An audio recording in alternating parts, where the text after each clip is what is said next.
Good morning friends, আমি পুবালি। আশা করি আপনারা সবাই খুব ভালো আছেন, আমিও খুব ভালো আছি। তো আজকে তো মাদার্স ডে। তো আমার পরিবারের সমস্ত মায়েদের আমার তরফ থেকে জানাই হ্যাপি মাদার্স ডে। আজকের দিনটা সবাই আপনাদের সন্তান নিয়ে, পরিবারের সব লোকজন নিয়ে খুব সুন্দর করে ভালোভাবে কাটান, আনন্দ করে কাটান, এই কামনাই করে আজকের দিনটা শুরু করি। তো যাই হোক, আমার কিডসরা মানে আমার ছেলে মেয়েরা তো আমাকে প্রচুর গিফট দিচ্ছে এই মাদার্স ডেতে। তো আমারও উচিত মা হিসেবে ওদের কিছু রিটার্ন গিফট দেওয়া। তো প্রথমেই যেটা করব সেটা, আজকের দিনটা যেমন আমি প্রতিদিনই শুরু করি আমার মেয়েদের দিয়ে, তো ওদেরকেই আগে কিছু রিটার্ন গিফট দেব। এবং ওরা তো অলরেডি আমাকে দিচ্ছেই, প্রতিদিনই দেয়, আজকে নতুন করে কিছু না। তবু আজকের দিনটা যেহেতু স্পেশাল, তাই ওদের কথা স্পেশালভাবে বলতেই হয়। তো আমি এটাই চাই যে আমার ছেলেমেয়েরা প্রাণবন্ত থাকুক, সবুজ সতেজ থাকুক, এবং ওরা খুব সুন্দর থাকুক আর কি, সুস্থ সবল থাকুক। সব মাই তাই চাই, আমিও সেটাই চাই। তো বারবারই আমি জানাই নানা পদ্ধতি, যে এই গরমে কি করে ছাদ বাগানের গাছকে সুন্দর রাখা যায়, প্রাণবন্ত রাখা যায়। তো আজকেও সেরকমই কিছু পদ্ধতি আপনাদের সাথে শেয়ার করব, যেগুলো করলে গাছগুলোকে অনায়াসেই খুব সুন্দর রাখা যায়। হ্যাঁ, একটু পরিশ্রম তো আপনাকে মা হিসেবে তার জন্য করতেই হবে, আমাকেও করতে হয়। তো যাই হোক, তার বিনিময়ে ওরা যদি সুস্থ থাকে, এর থেকে বেশি আর কি চাওয়া হতে পারে, তাই না? তো চলুন, আর দেরি কিসের, শুরু করা যাক। চলুন। দেখুন, এই গরমকালে অনেকেই মনে করেন বিশেষত যে গাছকে খুব বেশি পরিমাণে খাবার দেওয়া বা খাবার না দেওয়াটাই শ্রেয়। তার বিনিময়ে কি, ভালো করে জল খাইয়ে খাইয়ে গাছগুলোকে ঠিক রাখা বর্ষাকাল পর্যন্ত, এবং বর্ষা আসলে সেখান থেকেই তাদের খাবার চাহিদা অনেকটাই পূরণ হয়ে যায়। তখন তো খাবার সবাইকেই প্রায় দিতেই হয় না, এবং সেইভাবেই আস্তে আস্তে গাছ আবার নর্মাল লাইফস্টাইলে ফিরে আসে। তো আমি কিন্তু সেটা মনে করি না। তার কারণ দেখুন, আমরা মানুষ হিসেবে আমরা যখন ক্লান্ত হয়ে যাচ্ছি এই গরমে, তখন কি আমরা খাবার দাবার বন্ধ করে দিচ্ছি? নিশ্চয়ই না। দিলে পরে আরও ক্লান্ত হয়ে যাব, আরও অসুস্থ হয়ে পড়ব। তো ওদের ক্ষেত্রেও তার ব্যতিক্রম হওয়ার কথা নয়। তো সেক্ষেত্রে আমরা কি করি, খাবারটাকে একটু চেঞ্জ করে খাই। অন্য সিজনে আমরা যে খাবারটাকে খুব রিচ খাবার খেতে পারি বা খাওয়া সম্ভব হয়, সেটা তো আমরা এই গরমকালে জেনারেলি করি না। তাই বলে একদমই যে খাচ্ছি না সেটা তো না। তবে হয়তো ধরুন মাসে একবার কি দুবার খাচ্ছি রিচ খাবার দাবার, তার পরিবর্তে পুরো মাসটাই আমরা কিন্তু লাইট খাবারের দিকেই কনসেন্ট্রেট করি। তো আমার গাছদেরও আমি সেটাই করে থাকি। তো যেমন দেখুন, খোল খোল জিনিসটাকে গরমকালে আমি বলবো প্রায় 80% লোকজনই অ্যাভয়েড করে, কিন্তু আমি সেটা করছি না। আমি কি করি, আমি ওদের খাবারের এই খোল দেওয়ার পদ্ধতিটাকে একটু পাল্টে দিই। কিভাবে করি না, আমি তো বরাবরই আপনাদের বলি যে আমি কখনো একটা খোল দিই না, আমি 3 ধরনের খোল মিক্স করে তবেই ওদের একটা খাবার রেডি করি। তো সেই 3 ধরনের খোলের পরিমাপটাকে চেঞ্জ করে দিই। আমি গরমকালে জেনারেলি যেটা করি সেটা, ধরুন আমি আপনাদের বলি যে আমি বাদাম খোলটাকে দিই ধরুন 2 মুঠো, তাহলে তার বিনিময়ে তারপরে সর্ষের খোলটাকে দিচ্ছি হয়তো 1 মুঠো, আর নিম খোলটা 1/2 মুঠো বা তারও কম দিই, কিন্তু দিই। এইবার এটাকে কি করি, একটা ঢাকা দেওয়া কন্টেনারের মধ্যে রেখে মোটামুটি ভালো করে জল দিয়ে 5 থেকে 6 দিন একদম ছায়া জায়গায় রেখে দিয়ে ভালো করে ওটাকে ডিকম্পোজ করি। এবং এই ডিকম্পোজ হয়ে যাওয়ার পর তারপরেও ধরুন আগে যেটা 1/2 মগ বা 1 মগের প্রায় সমান সমান এরকমভাবে দিতাম, এখন সেটাকে 1/3 করি। 1/3 ওই খোল জলটা নিই, আর 10 লিটার জলের সাথে ভালো করে মিক্স করে একদম পাতলা করে পড়ন্ত বিকেলবেলাতে, আমি কিন্তু সকালের দিকেও এটা দিই না। ভোরবেলাতে আমি অনেক ভোরেই ছাদ বাগানে আসি, কিন্তু তা সত্ত্বেও আমি কিন্তু ওটা দিই না। সকালের দিকে আমি জলটাই বেশিরভাগ দেওয়াটা প্রেফার করি। এটা আমি দিই একদম পড়ন্ত বিকেলে, এবং তখন আমি সমস্ত ধরনের গাছে কিন্তু এই ধরনের খাবারটা দিয়ে থাকি, এবং তার রেজাল্টও কিন্তু আমার কাছে খুব দুর্দান্ত আসছে। দেখুন, এই যে আমার সবজি গাছগুলো দেখুন কি দুর্দান্ত প্রাণবন্ত থাকছে এবং কি প্রচণ্ড পরিমাণে ফুল আসছে, সবজি ধরছে। এগুলো কিন্তু হয়েই যাচ্ছে। যে দেখুন আজকেও আবার একটা, হয়তো আপনারা দেখতে পাচ্ছেন না, আমি এদিক দিয়ে দেখানোর চেষ্টা করছি আপনাদের। এই যে দেখুন কাকড়ির আবার একটা ফুল ফুটছে এই গাছটায়, ওদিকের গাছেও কিন্তু ফুল ফুটছে অলরেডি, কাকড়ি বড় হওয়া শুরু হয়ে গেছে। এই ছোট ছোট পেঁপে গাছগুলোর গ্রোথ দেখুন, যেটা এক মাঝে তো আপনি বলেছিলাম যে মেঠো ইঁদুর আসছিল আমার ছাদে একটা, এবং সে এসে আমার গাছগুলোকে তুলে ফেলে দিয়েছিল। সেই গাছ আবার বসানোর পর দেখুন এই গরমেও কি সুন্দর গ্রোথ নিয়েছে। তো এগুলোর কারণ কিন্তু ওটাই, খাবার আমি ওদেরকে সবসময় দিতে থাকি, কিন্তু সেটা ঘুরিয়ে ফিরিয়ে। তারপর দেখুন যে এই যে খোল জলটা, হয়তো শীতকালের সময় আমি যেটাকে 7 দিনের মধ্যে গ্যাপ রেখে দেওয়ার চেষ্টা করি, গরমকালে কিন্তু আমি সেটা করি না, সেটা 15 থেকে 20 দিনের গ্যাপিংয়ে আমি কিন্তু এই খোল জলটা দিই। তো এরকম একটা লম্বা গ্যাপ দিয়ে দেবেন এবং এইভাবে পাতলা করে খোল জলটা ইউজ করতে পারেন। আর যে খাবারটা আমি খুব বেশি ইউজ করছি এখন, সেটা হচ্ছে অ্যালোভেরা। দেখুন অ্যালোভেরা গাছ মোটামুটি এখন সবার ছাদ বাগানেই কিন্তু অ্যাভেলেবেল থাকছে, আর যদি নাও থাকে বাজারে অ্যাভেলেবেল থাকে অ্যালোভেরা।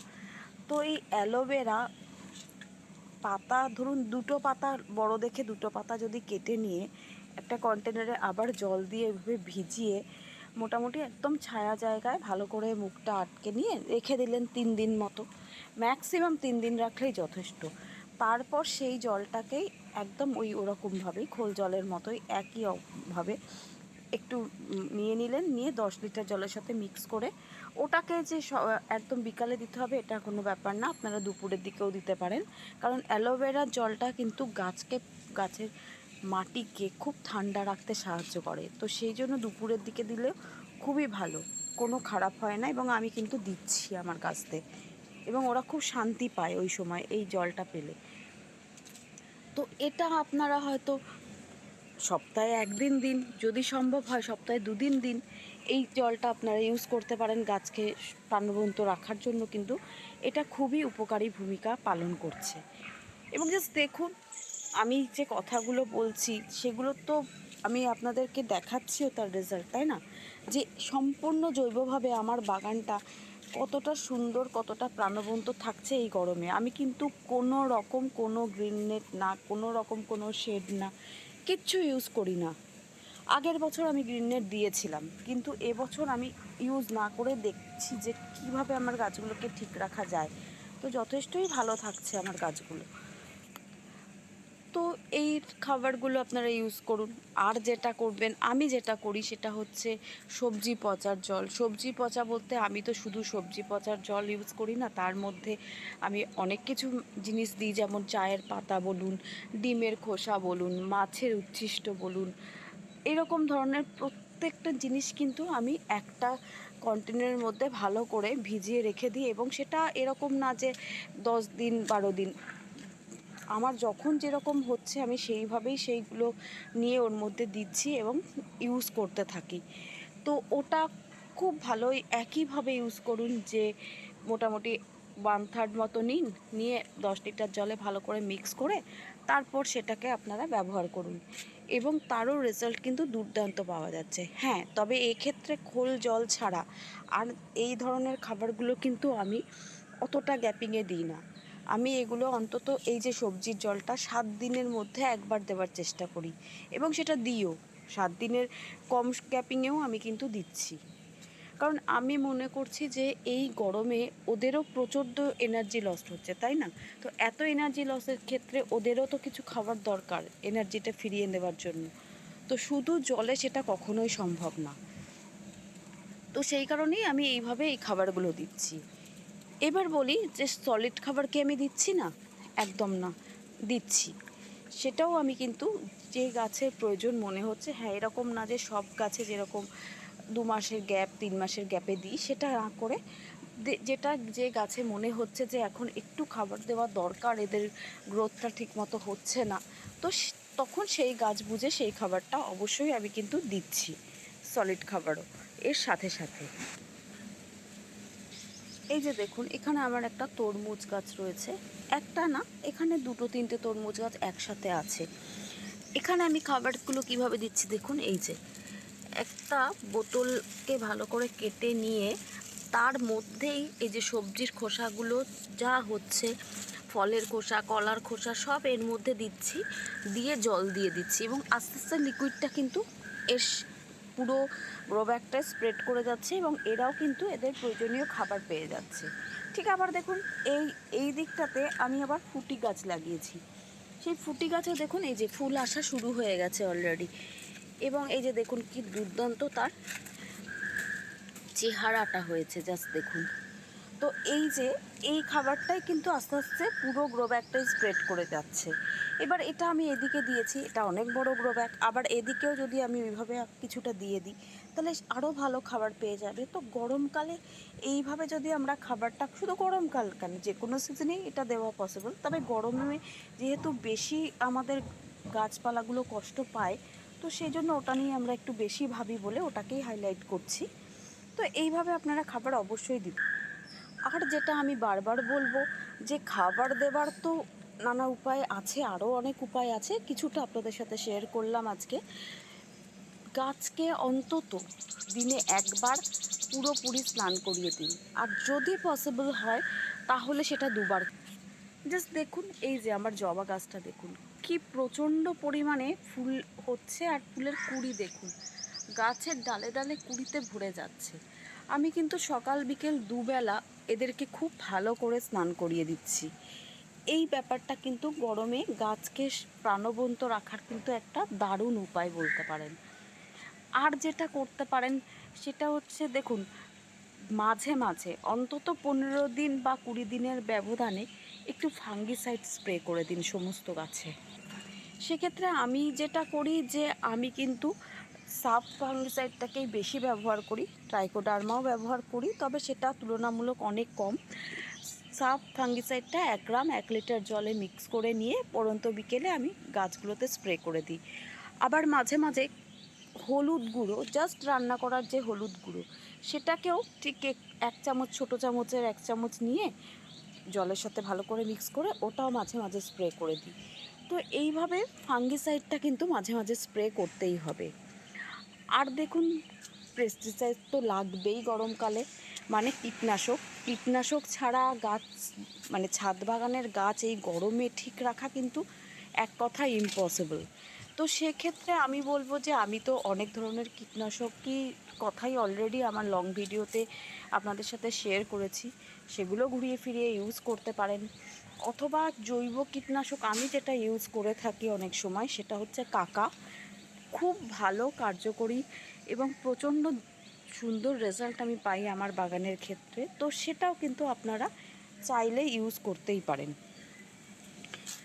তো এইভাবে আপনারা যদি এই কিছু পদ্ধতি অবলম্বন করে, একটু খাটনি যে হবে না সেটা নয়, অবশ্যই হচ্ছে, আমারও হচ্ছে, কিন্তু এইটুকু যদি কেয়ার আপনারা আপনাদের ছাদ বাগানের গাছগুলোকে করতে পারেন, তাহলে শুধু গরমকাল কেন, যে কোনো সিজনেই আপনার গাছ কিন্তু আপনাকে দেখে হাসবে।